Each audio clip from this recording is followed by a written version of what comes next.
My name is Deb Harless. I came to Bethel as a student in 1979. I was the first person in my family to pursue four-year college. My dad had taken a few business classes. I had a grandma who did a teacher training, but really the first person to pursue a college degree. So 1979 when I came, I graduated in 83 and kind of came to Bethel by accident. I had planned to go somewhere else. Then I went on a college visit, which is the wrong way to do that. You should do the college visit first. And when I went to visit, I just thought, I'm not going to fit here. It just was a visceral kind of, I don't think this is the place for me. So my best friend was coming to Bethel. She'd been after me for months to come and be her roommate. And so when I decided this in June, as I was graduating from high school, she said, come and be my roommate. And it was amazing. I mean, Bethel changed my life, and the people here changed my life. So I first came to Bethel as a student. You know, when I first encountered Bethel, it was as a Christian college. I'd gone to a converged church my whole life, and so it was really well known in, at then, Baptist General Conference churches. I'd gone to Trout Lake Camp. I had counseled at Trout Lake Camp, so there was kind of this, if you went to Trout Lake Camp, if you went to a BGC church, you had to go to Bethel. And people who know me wouldn't be surprised that I bristled at that. And as the first person in my family to go to college, I did lots of research and wanted to get farther away from home. And Bethel was kind of in our backyard. So that June, I decided to come to Bethel. And so I came, it was a Christian college. It was a place where a lot of people I knew from where I spent lots of time, youth group, were coming. For me as a student, I learned later, one of the things about Bethel was that it was rooted in a pietist tradition, which I didn't know at all as a student. But the things that I think were most formative to me as a student came out of that tradition. Things like there was a core that we could ask questions about, but none of my professors stood up and said, oh, I wonder if Jesus is the Savior of the world. You know, nobody said that. We talked about other religions. We talked about what other religions believed, but there was a core of things that was kind of taken for granted that we believed Jesus was Lord and Savior, that we believed God created the universe. But there were people here, and that was a real eye-opener for me, there were people here who were at a Christian college who believed things different than what I was learning at church. There were people here who didn't necessarily think God had to create the world in 7 24-hour days. And that kind of shook me. It was like, well, that's not what I've heard. But knowing, I think for me, so that comes out of, I think, a pietist tradition because there was this core set of beliefs, but then there were a lot of things that were held loosely. So you could have somebody in the faculty who believed that, yes, it was 7 24-hour days, but you could also have people who thought, no, it wasn't, and they could talk to each other. And they could respect each other's opinions because that wasn't core to our faith. That was us trying to figure out the world. And I feel like there were example after example. I still remember an assignment in my intro to psych class that rocked my world. I don't remember what I had for breakfast yesterday, but I remember that assignment because it forced me to think about something that my church didn't even want to talk about. And I loved my church. I've stayed in Converge my whole life, but church is the church world, and the university is not a church. And so coming to Bethel, it was a Christian college. It was a place that I felt, that I later learned what I was experiencing was this tradition that where faith really mattered, and a personal faith mattered, and living out of faith mattered. And it was okay to ask questions, and it was okay to disagree. It was even okay to say, I don't know. And fast forwarding, that prepared me in so many ways for my life and was a big part of why I came back to the faculty.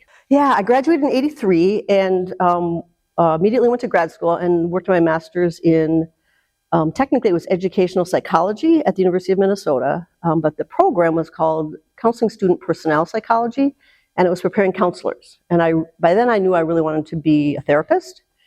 It was also the program that Kathy Nevins was in. And there's a range of counseling programs at the U, and I knew what I didn't want to do, and I had a sense of what I did want to do. And so I applied for the master's program, got in, and to get into the PhD program, you had to have a master's or do their master's first. So I did the master's, then was admitted to the PhD program, and really I went thinking I was going to be a full-time therapist. And I was, well, it was the summer of 1989. Tricia Brownlee called me and said, we have this job open. It's a psychology faculty. It's working in the ASK office, Academic Enrichment Support Center. And if you want to, you can do some counseling. And I was like, really? I could go back and be a college professor at Bethel? I mean, that honestly never dawned on me. So I never did counseling full time. I applied for the job, got the job, and started in the fall of '89. And it was teaching in the psych department, co-directing the ASK office, and then doing about 10 hours a week of counseling with students. So it was like a job made for me. So that's why I came back. And I love Bethel. I mean, it was an incredibly formative place for me, and the thought that I could actually come back and be a part of that was kind of daunting, actually. Yeah, so I had that faculty role for 12 years, from 1989 to 2001. During that time, I was a faculty moderator, I was a gen ed coordinator, I was on a bazillion committees, chaired several of them. I also helped to develop the Master's in Education program, which was one of our early master's programs. I developed some of the courses, and they came to me and said, we need somebody to develop a course on how to write a thesis. And so I said, well, I can teach people how to write the kind of thesis I wrote. If you want that, I can write that course. So I wrote that course and taught it for a number of years, advised a lot of master's students. In 2001, I became, then it was called the Dean of Academic Programs. And then it became the Vice President for Academic Affairs, maybe. But it was really that dean role from 2001 to 2013 when I became the provost. And I had 1 year as acting provost, went back to being dean, and then a few years later became the provost. So those are some of my official and unofficial roles. I would say unofficially, I did a lot of mentoring, especially with women students. I would say women employees, both staff and faculty. And then I really sort of took on myself wanting to try to do what I could for leadership development, especially with the next generation of faculty. So tried to plug people into either committees or opportunities outside of Bethel to test the waters like I had done. I retired in March of 2021. You know, one of the ways that Bethel changed significantly was, I would say in scope, that when I started in 1979, it was Bethel College and Seminary. And so it was a traditional undergraduate college and the seminary. And as a college student, I knew absolutely nothing about the seminary, except that it existed and I thought it trained pastors. You know, by the time I retired, we had become Bethel University. We had the College of Arts and Sciences, which then was still primarily focused on traditional age undergrads, but we had the College of Adult and Professional Studies. We had the graduate school that was now offering master's degrees, doctoral degrees. We had the seminary that was also graduate training, but really focused within a seminary context. So really, that identity and really name of Bethel University fit who we were then. So we, I think, yeah, probably the best way to say it is we really changed in scope. We had a lot more programs and a lot more levels of programs. So that was a big way that we changed, and then kind of an administrative structure to go along with that changed along the way. Certainly along with adding the adult students, grad students, also meant that we had students that were welcome, who were students who were not Christian. They didn't need to be Christian to be in those programs. That was a controversial decision when it happened, but it added a richness and does add a richness to who Bethel is and how we impact beyond Bethel that I think was really important for that time and for our future. I think I would say another way that we changed over that time is really, Dr. Brushhaber was really focused on raising the academic caliber of Bethel. And so we strengthened our sciences, we strengthened some things in humanities. They weren't weak before, but he just added to that. So I would say that academic reputation, while I was here, one of the first things I got to work on when Jay Barnes became president was changing our policy about not taking government grants. So we were allowing faculty to apply for NIH grants and other kinds of NSF grants, and faculty were really successful in getting those. So it really put us at a different level in terms of scholarship, research, the kinds of, not just the resources that could be accessed, but what it means as an institution when you have faculty who can get those kinds of awards. They were nationally competitive. We had faculty competing with Stanford, Harvard, Yale, all of the R1s apply for those grants, and we have people who are getting those. So it really raised our profile, I think, with our peers, as well as the kind of faculty that we could attract. So I would say that changed over the years that I was here. What didn't change from 1979 to when I left was really this emphasis on what I started to learn more about what it meant to be a Pietist institution and why that's such a rich environment for a university. I remember a story about Dr. Brushhaber that, and it was true because I asked him. So that when he came to interview at Bethel as a Presbyterian from the East Coast, or the West Coast, he wanted to know if Bethel was serious about the sciences and about art. And that sounds kind of odd, like, well, why would he ask that? And it was because those are the things that Christians were afraid of. They were afraid of the sciences. Well, if you go too far this way in thinking about how the world was made, maybe you're not going to be Christian anymore. Or art, isn't that weird stuff? And there's all sorts of naked people. And he wanted to know that he was going to an institution that was really serious about things that are challenging for Christians. And for me, I feel like that stayed important throughout the years, that we were a place that was willing to wrestle and to hold things loosely. When Soul Force came, it was a group that was going campus by campus with Christian colleges and wanting to talk about LGBTQ issues. And some Christian colleges said, absolutely not, you're barred from campus, you can't come. I think one of my maybe proudest moments of Bethel was we said, come, let's sit, let's talk. Sure, we'll have a forum in the Great Hall. You can have a couple folks talk. We'll have a couple folks talk. We'll have a dialogue. We're not going to debate. The world wanted to debate. We were going to dialogue. And I think that comes out of that tradition that says there's a core that we all agree to. And yeah, along the way, of course, we had Christians who checked out of their faith. But I want to hope and believe that that we gave them some tools that would allow them to come back to their faith. But it wasn't because we questioned. I watched students wrestle with their faith and get to ask some of the questions they'd never been able to ask before, and their faith became stronger. And I know that was true for me. So that sense of being willing to lean into the hard things. I think the culture we live in right now makes that really hard.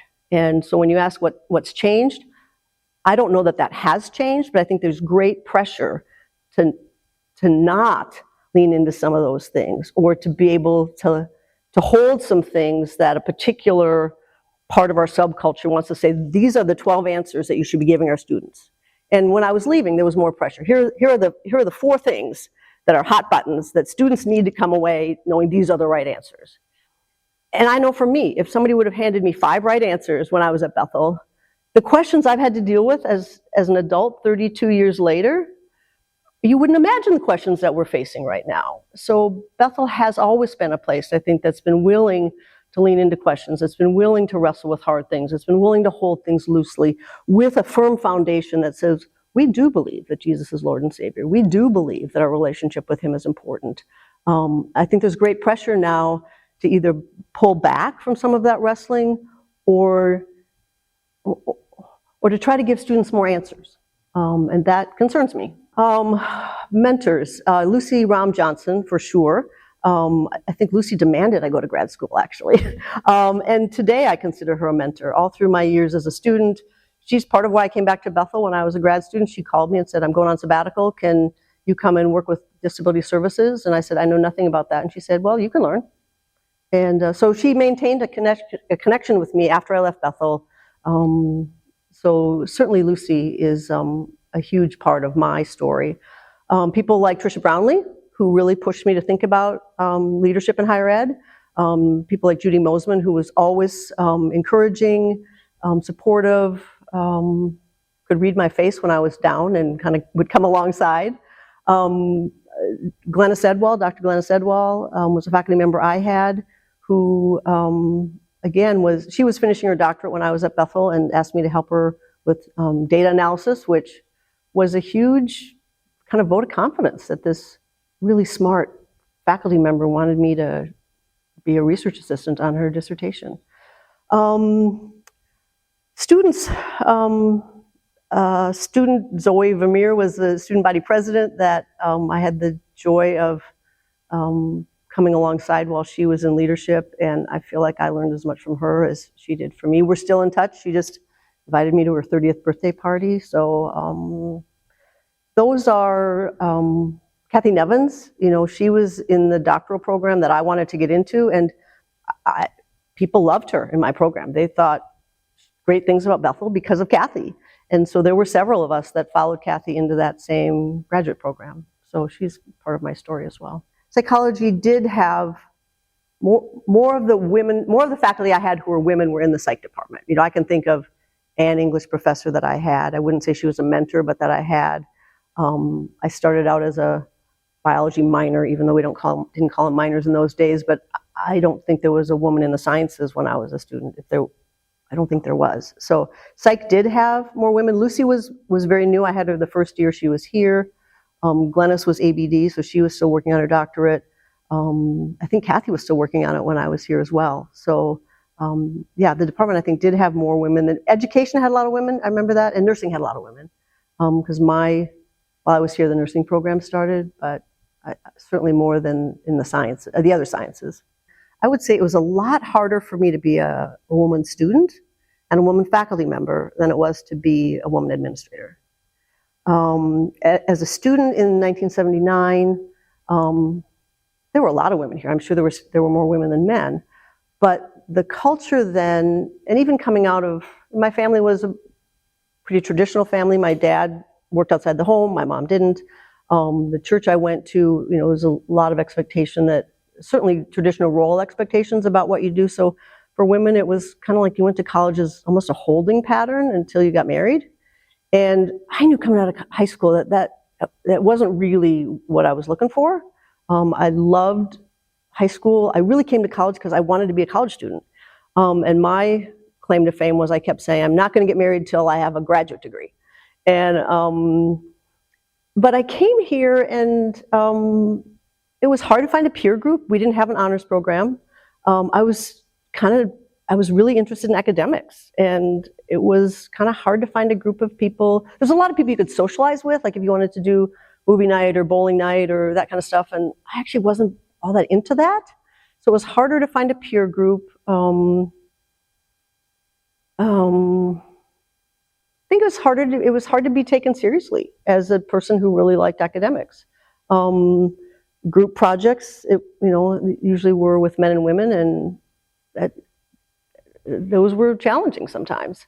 As a faculty member, it was challenging not with my peers, but with students. And I was young. I was 28 probably, and I looked 28 when I came. I mean, I looked young. And I would say there was some just out and out hostility about having a woman faculty member. More so it was people being really curious, and that didn't really bother me, but it got wearisome. So the out and out hostility was, I would say male students who would treat me in ways in class that I would think, they wouldn't do this to Mike Holmes, they wouldn't do this to Stephen McNeil. I mean, people that were senior level or male faculty members, I just felt like they would be disrespectful in ways that I thought, I think Steve McNeil would kick him out of class. And I didn't feel like I could do that because I thought, wow, then I'm going to be this crabby young woman faculty member who kicks him out of, so it was hard to wrestle with. But there wasn't a lot of that, but there was a lot of questioning. And I guess I decided early on that part of what I was going to do was be a role model for other ways of doing life. Because I grew up with, this is what women do, this is what men do. And the hilarious thing is I got married before my senior year in college, which if my kids did that, I would have pitched a fit, but I did it. And we just had our 42nd anniversary this week, so it was the right decision. But students were really curious, especially when I started to have kids, and I was obviously pregnant here, and they're like, well, are you going to stop working? No, I'm not going to stop working. Students would ask, well, doesn't your husband care that you have a PhD? Does he have one? No. Doesn't he care? No, he doesn't want one. So a lot of questions about doing life, but it also felt like a lot of pressure. It felt like I was trying to give a perspective that said, listen for how God calls you, and that's what this is about. And I really thought God had called me to be here, and I believed He provided a spouse who was 100% in on that, an ability to have great care for my children while we were both working. But I would have students who say, well, don't you worry about somebody else raising your kids? Well, did anybody ever ask Steve McNeil that question when he had 2 little kids and they were in daycare? No. And I keep saying Steve because he was actually, you asked me about women mentors, but I also had some men in my life, and he was one of them who, again, really affirmed me, asked me to be a stats TA when I thought, I hate stats, and I can't believe he thinks I know something about stats. And that was incredibly affirming to me and gave me great confidence. So, students would ask questions like that. It's like, well, don't you worry about other people raising your kids? Well, then you go, well, other people raising my kids? Well, maybe I'm not doing this right. And I was pretty confident about what I was doing and feeling called, but that was hard, and that was hard for a lot of years. That wasn't hard with faculty, because again, this place was full of people, and I think is still full of people, who are really focused on helping students find their calling. And that's what happened to me as a student. That's what I wanted to do as a faculty member, and I was surrounded by people who wanted to do that. So I don't have a lot of stories of colleagues making it hard. I've got a few odd ones when I became an administrator, but I also realized when I was an administrator, I was a boss. And so people treated me differently, and most often treated me pretty well, or at least the things that were hard were discussions or challenges, but they weren't personal, and so it was a lot harder to be a woman student, and it was a lot harder to be a woman faculty member than it ever was to be a woman administrator, for the most part. Yeah, I did have, I did mentor other young women, and I never announced, well, I'm taking on mentees, come and sign up. But, it's kind of how I found mentors. Like, how did Lucy Johnson become a mentor to me? We kind of connected, and I really respected her, and there was something about her that I was drawn to. So, yeah, women would come. Students would come. Sometimes they'd want to just know for a class project, what does the provost do? And then we'd have a conversation, and then they'd say, well, could you be the sponsor for our club? Well, yeah, I could do that. And actually, one of the things that was hard when I became an administrator was not having student contact. So I kind of looked for student contact, even though I didn't have a lot of time. So yeah, students would find me in different ways, and most often they were women, although I still have a few that are men that I'm in touch with. So there were seasons that were difficult. In many ways it was easier when the kids were young, when they started to get involved in their own activities and they started to care about certain things. I was really committed, and I had really good support here to say I had kids because I want to be in my kids' lives. And so as an administrator, I oriented my schedule, and Mark was really supportive that I used to leave the house really early in the morning, because frankly, getting up in the morning and getting the kids off to school was never the joy of my life, and Mark was way better at it than I was. But I would come really early, and I would get a couple hours worth of work done before most people got here.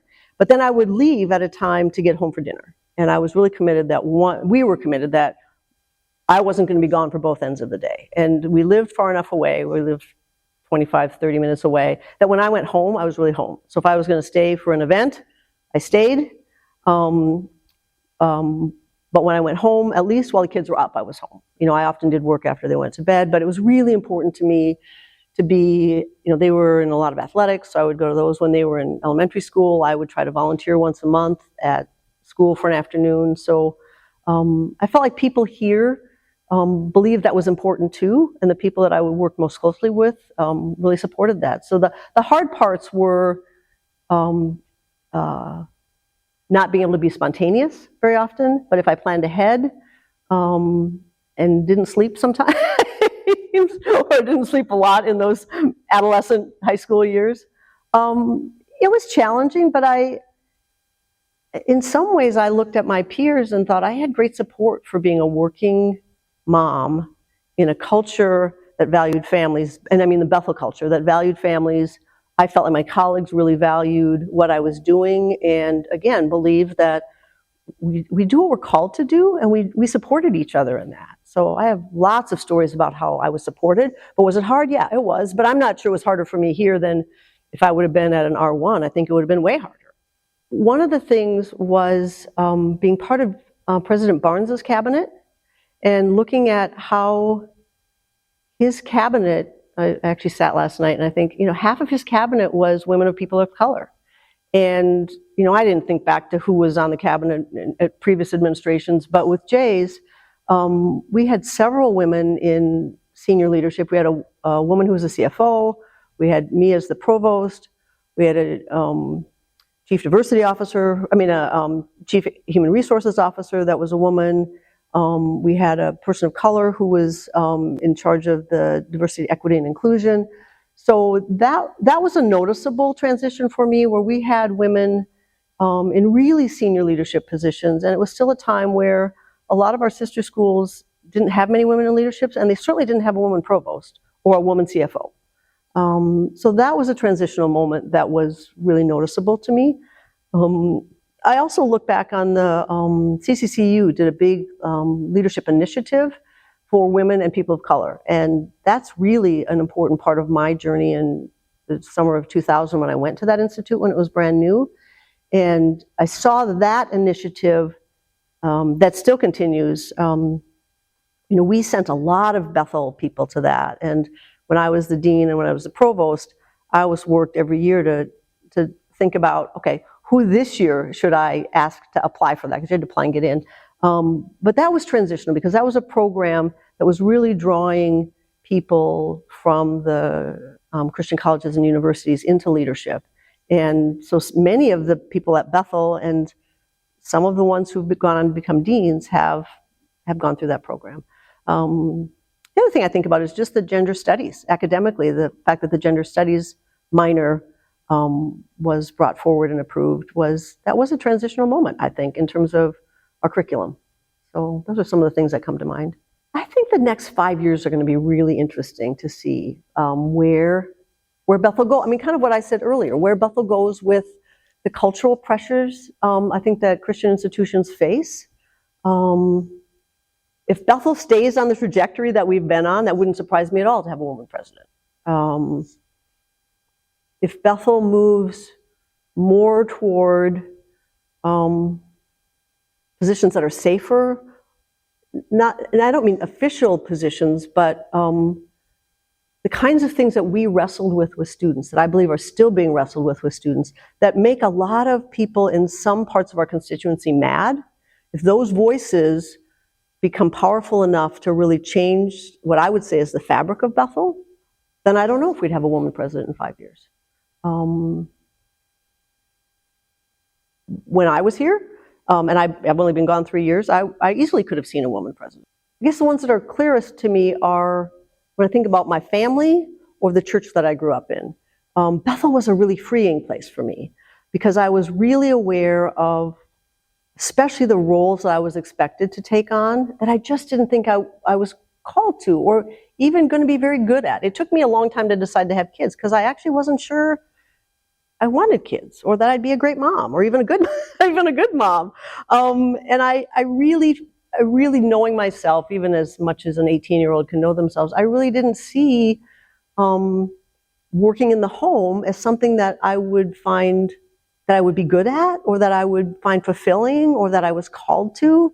So my family and my church, they were very, very intertwined. My family was very involved in church, but there was a set of roles for women and for men. When I came to Bethel, it was incredibly freeing to really be surrounded by people who said, learn who you are, learn how God's created you, what are you passionate about, how's he calling you? It was that question of, how's he calling you? And not that tomorrow he's going to write on the bathroom mirror, here's what you should do. I always wanted that, and never happens. I'm telling you, it never happens, Ellie.